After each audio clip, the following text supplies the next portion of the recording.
સિંહના નિધન પર 7 દિવસના રાષ્ટ્રીય શોકને કારણે કાંકરિયા કાર્નિવલ રદ, ફ્લાવર શો મોડો શરૂ થશે, એએમસીએ કરી સત્તાવાર જાહેરાત।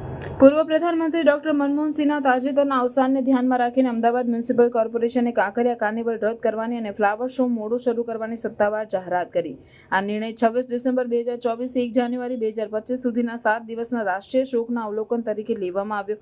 કાંકરિયા કાર્નિવલ જે કાંકરિયા તળાવ ખાતે યોજાતો એક ખૂબ જ અપેક્ષિત વાર્ષિક કાર્યક્રમ છે, 25 ડિસેમ્બરથી 31 ડિસેમ્બર સુધી યોજાવાનો હતો। કાર્નિવલમાં વિવિધ સાંસ્કૃતિક, સંગીતમય અને મનોરંજક પ્રવૃત્તિઓનો સમાવેશ થાય છે, જે દર વર્ષે હજારો મુલાકાતીઓને આકર્ષે છે। જોકે રાષ્ટ્રીય શોકના માનમાં એએમસીએ સમગ્ર કાર્યક્રમ રદ કરવાનો નિર્ણય લીધો છે। તેમજ જાન્યુઆરીના પ્રારંભમાં શરૂ થનારો ફ્લાવર શો હવે મોડો શરૂ થશે। એએમસીએ જણાવ્યું છે કે ફ્લાવર શોના નવા તારીખો શોક સમયગાળા પૂર્ણ થયા પછી જાહેર કરવામાં આવશે। આ નિર્ણય ડોક્ટર મનમોહન સિંહની યાદમાં માન આપવા અને નાગરિકોને રાષ્ટ્રીય શોકમાં ભાગ લેવા માટે કરવામાં આવ્યો છે। એએમસીના અધિકારીઓ, જેમાં મેયર અને કમિશનરનો સમાવેશ થાય છે, તેમણે ડોક્ટર સિંહના પરિવારને તેમની સંવેદનાઓ વ્યક્ત કરી છે અને રાષ્ટ્ર માટે તેમના યોગદાનને ઉજાગર કર્યું છે। તેમણે નાગરિકોને સહકાર આપવા અને આ શોક સમયગાળા દરમિયાન લેવામાં આવેલા નિર્ણયોને માન આપવાની અપીલ કરી છે।